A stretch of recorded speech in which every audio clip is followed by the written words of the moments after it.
Le scuole stanno soffrendo, ci sono segreterie completamente vuote che non hanno personale, che non hanno il direttore dei servizi generali e amministrativi. Alla vigilia dell'inizio dell'anno scolastico, la CISL lancia l'allarme sul ritardo delle procedure relative all'assunzione del personale ATA nelle scuole. Le scuole funzionano anche perché c'è il personale ATA che lavora.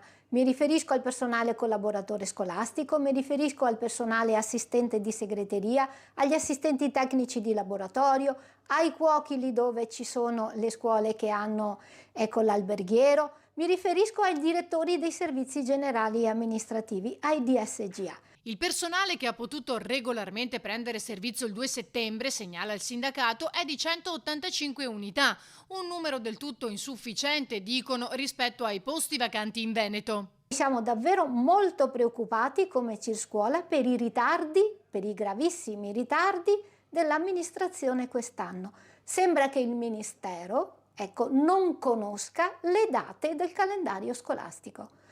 Il calendario scolastico è 1 settembre, 31 agosto ed è così da che è nata la scuola. Possibile che i ministri di turno non si rendano conto delle difficoltà che stanno vivendo le scuole anno dopo anno perché siamo sempre in cronico ritardo?